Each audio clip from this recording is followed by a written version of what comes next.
For the greater good and the Firecast, let's talk strikes and breacher teams and some ferocious pulse weaponry with an overview of Fire Warriors in 10th edition 40k.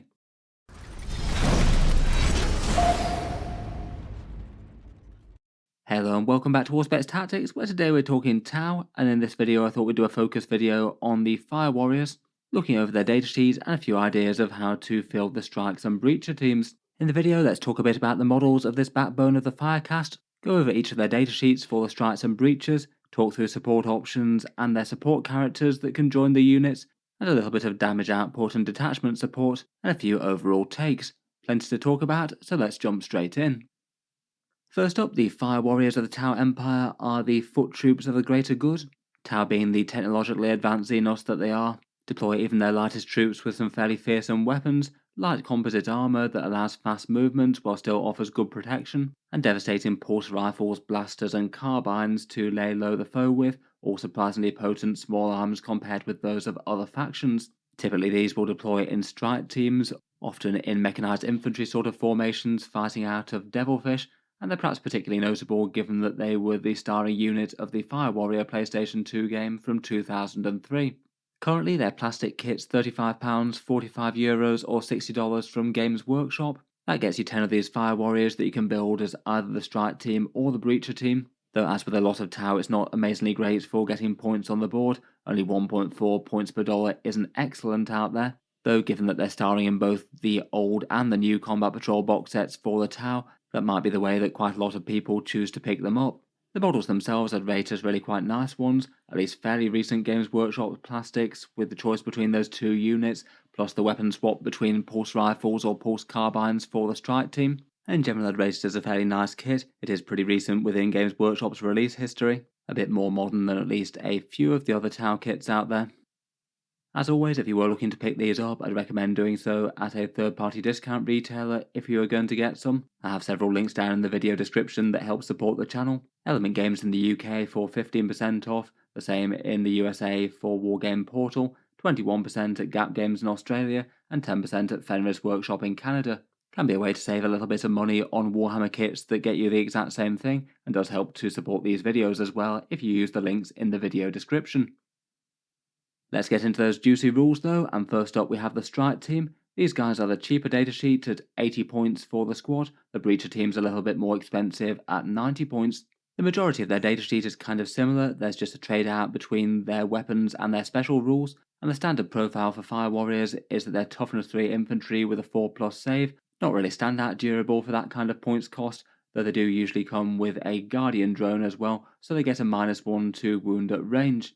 They are a battle line unit, so you could potentially spam 6 copies of them if you wanted to, though I'd argue that most of the time it doesn't really make sense unless you're going for some sort of fluffy infantry themed build. And in the squad you also get 2 drones and the turret upgrade for free, but they're not really counted as individual models these days. Being the troops of the army, they come with objective control too, so they're going to be better than most at taking and holding objectives from the enemy if they happen to be contested. And otherwise they get the grenade keyword, which could be handy for some close range mortal wounds, or the pulse grenade type stratagem. And as you'd expect for Tau, they're kind of bad in melee, only 1 attack at strength 3 hitting on a 5+ isn't going to do much. The main focus of the models of course are their pulse rifles. The strike team get the choice of either pulse rifles or pulse carbines, and you can have an entire squad of either of them. You can also mix and match within the unit if you desire. The pulse rifles and their rapid fire means that you get 1 shot outs to 30 inches or 2 shots within 15 inches, compared with the pulse carbines that are 2 shots out to 20 inches, so sacrifice some long range for a little bit more threat at the mid sort of range. I'd say that the way that the guns are set up, the rifles are generally considered to be a bit better. I think I'd rather have the threat outs to 30 inches and sacrifice that small 5-inch bracket of 15 to 20 inches where the carbines are a bit better, particularly given that the long-range shots give you a few more options for where to hand out that suppression volley special rule. Realistically though, I'm not sure the two are enormously different. The 20-inch double shots still aren't awful really. I'd probably be tempted to at least include some pulse rifles in the unit though, just literally for handing out that special rule, so you have a touch more flexibility there, even if you did choose to mainly go with pulse carbines. The firepower itself is quite high strength. It would be quite nice for stacking wounds on lighter infantry, particularly toughness 4 with kind of mediocre saves. With that kind of profile, it's going to be a little bit limited in scope though, without any AP or multi-damage. Otherwise, for ranged weapons, they get that support turret. If you remain stationary in your movement phase, then the leader gets equipped with the support turret weapon in addition to the regular pulse rifle or carbine. That one gets you a couple more pulse rifle style shots hitting on a 5+ with indirect fire and twin linked, so kind of like a smart missile system really. It does mean that you'd only be hitting on a 6 if you fire it indirect, which isn't great to be honest, but I guess it doesn't hurt to have a tiny bit of extra firepower. I just don't really think it's meaningful enough to change whether or not you'd want to move the unit. I guess not too bad if you've got strike teams that are sat on a home objective and they didn't want to move anyway. Finally, they also get a single shot pulse pistol each as well. Most of the time I feel if they wind up in melee with anything meaningful, they're probably going to want to drop back. But if for some reason they absolutely had to stay in melee or it made sense to tie up the enemy, they could at least still chip away at lighter targets with a few pulse shots. For drone support, the unit gets 2 drones, and the little turret thing isn't included in that. These count as upgrades for the Shazwi team leader, and you can take the 3 standard drones plus the Guardian drone, including duplicates of any of them besides the Guardian. Out of those, I'd say that the Guardian drone is an absolute auto-include. -1 to wound when you're targeting the unit at range is a meaningful durability boost to the entire squad. Absolutely no reason not to take that in my opinion. And then after that, out of the rest, it's probably just going to be a gun drone, I think. A little bit more pulse fire to contribute to their primary purpose. The squad already has the marker-like keyword, so you're not gaining much there. I don't really think being able to advance and mark is really quite enough to bother with, really. And the shield drone just gives you +1 to your wound characteristic. Usually you'd want to have the Shazwi die last due to having the Guardian drone, so that means just 2 wounds for the last model in your squad. And I think that's kind of rarely going to change anything. I'll probably just go with the extra pulse shots myself. Finally, for the Fire Warriors, they did get a rather fun special rule update in the latest Codex. Previously, they had an Overwatch boost that rarely came into effect due to them not being a particularly great target for Overwatch, but I quite like their new one. Basically, when they open fire with their pulse rifles, they get to select one enemy infantry unit that they've hit with one, and then for the rest of that turn and the enemy's turn, they get -1 to hit. So a fairly handy debuff against the damage dealing that infantry unit might give you. I say it's not absolutely huge, but definitely a rule that's worth having. If you can manage to ping that into a dangerous enemy damage dealer unit, then it might just well save you a few wounds on a vehicle or a few slain warriors. Ideally, I generally prefer to hit perhaps a ranged unit with that if possible, if the enemy has an appropriate infantry one. A melee target is still not bad, but I feel like melee tends to be a little bit more all or nothing. They'll still might wipe out a lot of units that they charge. Otherwise though, taking a look at the other datasheet in the Breacher team, it's 90 points per 10-man squad there. These guys are the close range and heavy firepower version of the Fire Warriors. They each get a Pulse Blaster at Strength 6, AP -1, Damage 1, and 2 shots within 10 inches with the Assault keyword. That really is a very savage profile compared with the Strike Team guns. The extra strength and AP is pretty excellent. And they get a really big bonus special rule, meaning that each time you shoot against an enemy that's on an objective marker, you get to re-roll the wound rolls. That really takes them from just pretty scary against infantry to kind of next level. With character support, detachment buffs and guiding, they can legitimately threaten to pick up enemy battle tanks in a single round of shooting. If you do get to unleash the ferocity of the breachers at absolute maximum. Even if they can't target something or an objective though, the profile's pretty scary. You're wounding toughness 5 things like orcs on a 3+, or toughness 3 infantry on a big 2+. They are one of the most efficient units for clearing enemy infantry out. The main issue with them is their short range. Generally most people tend to prefer to field these in Devilfish if you're going to use them, giving them a big battlefield taxi to swoop up the board and jump out and blast away at something on objectives from relative safety before the start of the turn. Overall, at the moment, I feel like the Fire Warriors are interesting enough units for the Tau. 80 to 90 points depending on variant. They pack some pretty high strength small arms with that good reroll rule for the breachers. They've got good objective control, and as we'll see, they've got some pretty useful character and transport options in nice cheap Cadre Fireblades, Devilfish, and maybe an Ethereal. They also get really quite a lot of usable supporting stratagems, even if they're maybe not going to be the biggest focus of those all the time. They are really quite flexible, and both Mont'ka and Kauyon have lots of usable options for them. For downsides, they do kind of absolutely hate melee, both locking up their firepower, plus they just won't do much damage there. The low AP damage 1 weapons usually won't be all that relevant against the hardest targets, particularly 2+ save vehicles, and extremely tough things aren't going to care that much, not unless you're layering literally every single special rule on breaches. Their special rules do have limitations as well. The strike team's 1 only affects infantry, and the breaches won't help against things that aren't on objectives, which could ruin their damage output there. I'd rate their durability as kind of passable. It's really not too bad for the points cost at range with the Guardian drone, though I wouldn't say it's standout, and they will crumble to any sort of volume fire. For unit support, as with other tower shooting units, they can make use of the greater good to get +1 to ballistic skill and potentially ignoring cover as well. For the most part, I'd say that breaches maybe gets to the damage output where that's kind of worth it, plus as they already hit on a 3+ innately, unlike the strike team, they'd be getting to hit on a 2+ after that. If you want to re-roll those hit rolls, I guess just 1s for the breaches, then Tetra's stealth suits or Commander Shadowsun could help out there. I feel like if you're going for long range for the strike team, they probably aren't really quite worth guiding. They could actually do a little bit of guiding themselves as they chip in a little bit of pulse rifle shooting perhaps. They're probably a bit of a bonus guiding unit as they're not going to be as good as the things that get you rerolls, but at least they get the marker-like keywords to allow you to ignore cover. For generic stratagems, I guess Overwatch or Grenades could come in a pinch.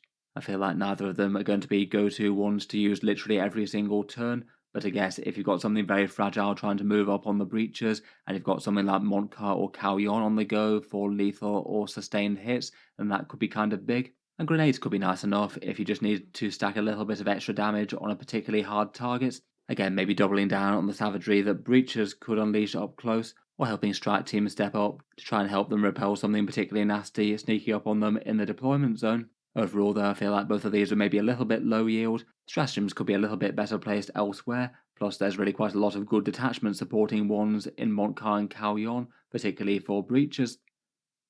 I feel like transports and characters might be the most part of where it's at for supporting the units though. I'd argue that the Devilfish is a really good transport vehicle to have access to. 75 points for a 13 wound toughness 9 transport is very durable for the cost, and it even does chip in with a bit of meaningful damage output as well, some pulse carbines or smart missiles, and perhaps more importantly a pair of scary seeker missiles, an accelerator burst cannon, and perhaps more importantly a pair of seeker missiles to take a chunk out of the enemy on the alpha strike. This looks like it's remaining absolutely great to pair with breaches. You can even allow it to advance and drop if that makes more sense, if it is going to make the difference between breaches getting to an objective or in range compared with not doing so. Fire Warriors and Devilfish do feel pretty godly for the tower at the moment, exactly what you want to have on the front line as some annoying units to take down with a little bit of durability. The Devilfish could potentially guide units or just be an annoying screening unit even once it's dropped off its cargo. Technically, you can also transport the Fire Warriors in the Tide Wall fortifications. I feel like the imagery of these is kind of fun at little floating fortifications that allow you to hover up the board and still fire a whole bunch of pulse rifles despite being technically a transport vehicle. Realistically though, they just don't hold a candle to the fairly godly Devilfish. Massive disadvantages like being enormously slow at 4-inch move, having 0 OC so you can't contribute to primaries, and not having for the greater good so you can't guide the unit from within. Plus, you can't use the Fire Warrior special rules while you're embarked, so you wouldn't be getting things like the -1 to hit debuff or the reroll wound rolls from the breaches. Still kind of fun and evocative though. I feel like out of the 3 of them I'd probably be most tempted by the slightly more expensive gun rig. That's the one that just comes with a ridiculously scary railgun shot that hits on a 5+. Most of the time it's going to be doing nothing, but every so often when it does score a hit, it does have the chance to just one-shot an enemy battle tank, so it's not exactly a little transport type unit that the opponent can really relax around. Otherwise for leaders, there's the options of Ethereals or Cadre Fireblades. Ethereals cost 50 points and they can lead either unit. I'd probably say that on paper they feel more suited to leading the strike team out of the 2. If you want to have a squad that's sat on a home objective with a few fun advantages, there'd be leadership 6+, and it grants them a 5+ feel no pain type save, so the Fire Warriors will be unusually durable between that and their Guardian drone. The Ethereal gets to sit there cooking up command points, so each command phase you get to generate a CP on a 4+, which I really think isn't too bad value in itself for 50 points really. He gets a couple of drones, so you could contribute a little bit more pulse fire that way, and could be potentially used to bear certain enhancements from Mont'ka or Kauyon that improve his guiding ability. Overall, I feel like for 130 points that isn't really the worst thing to have sat on a home field objective. Farm up command points and dish out that -1 to hit rule for nearby infantry, probably guide another unit, and if the pulse rifles actually whittle away at enemy infantry a bit, then so much the better. I guess you'd likely be weighing them up against just having some really big firepower guns to sit on the home field objective though. Broadsides or skyrays and things might not have the same amount of objective control, but could do more damage. And you could also consider things like the lone operative ghost kill that can't even be targeted. Otherwise, and perhaps the more commonly seen support character, is the Cadre Fireblade. He's 40 points and upguns both units fairly massively for that cost, being a bit more interesting on the breaches in my opinion, given that their firepower is just so much scarier to start with. He gets a fun pulse rifle of his own that is damage to ballistic skill 3+, and gets AP -3 on critical wounds, but really his value is in his volley fire special rule. While the models leading a unit, you get to add +1 to the attack characteristic of ranged weapons equipped by them. So that's 3-shot pulse blasters for the breachers, or 30 shots out of a full unit for them. Plus he comes with some gun drones, and it also gives the extra +1 shots to the gun drones as well. And even if you wind up in close combat, then it could mean that you're firing +1 shot with the pulse pistols as well, which maybe isn't the worst thing for a squad that might be winding up in combat on the front lines. Overall, it's a pretty savage firepower boost. Theoretically plus 50% damage output to breachers, though in reality it will be more than that given that he gets his own shots and more gun drones. And it's a very popular character to have springing out of a devilfish alongside breachers. Talking of just how scary breachers can be, I think it's worth just taking a look at their raw damage numbers. This is for one unit deployed by a devilfish, and the damage output both with and without a Cadre Fireblade. I've assumed that the squad is guided and trying to take out an enemy unit that was sat on an objective, but no other buffs, so nothing from Mont'ka or Kauyon, no fancy guiding units like stealth suits, and no extra stratagems like AP or anything like that, all of which I'd say aren't really too hard to access. Just a cheap squad can be really quite threatening with all those pulse blaster shots, usually hitting on a 2+ like this. You wipe out hordes pretty quickly, around about 13 or 14 dead termagants there. It's lay around about 4 Space Marines, 1 Terminator, or even take like 5 wounds off a mainline battle tank, only really struggling against the toughest stuff around, like say a Space Marine Land Raider. If you throw in a Fireblade with a couple of gun drones attached to him, that gets even better. Around about 24 slain horde models, 6 or 7 Space Marines gunned down, around about 3 Terminators taken out, which is pretty big. Roughly 8 or 9 wounds to a Gladiator tank, and even about 3 wounds to a Land Raider, which they don't really have much business being a threat to. I feel like that's really not too bad an achievement for around about a 200 point unit, Devilfish included, never mind the fact that we've not counted in the Devilfish's shooting itself like those Seeker missiles or anything. We've not done any other detachment boost or AP stratagems, and the squads just have some pretty good value in themselves as being fairly good objective takers, and the Devilfish being annoying and durable. Give this squad Kauyon, and they're averaging 1 dead Space Marine Gladiator tank in a round of shooting. Never mind if you start feeding them extra rerolls from stealth suits and an extra AP -1. Talking of some of those other boosts, the detachments that help out the Fire Warriors are the Mont'ka and the Kauyon ones. The Retaliation Cadre is all about the battle suits, the Kroot Hunting Pack, unsurprisingly, all about the Kroots. For the Mont'ka detachment, their core rule is lethal hits and assaultive guided on rounds 1 to 3. Both of those I'd say are kind of okay, but not quite as powerful as Kauyon. Lethal hits definitely helps the breachers punch up against things they'd wound on a 5+, but maybe not quite so much if they do have full wound rerolls, which they will against things that aren't on an objective. I guess they won't always be able to target something that's conveniently lined itself up on an objective marker though, so it's pretty handy there. That is a 50% damage boost against anything they wound on a 5.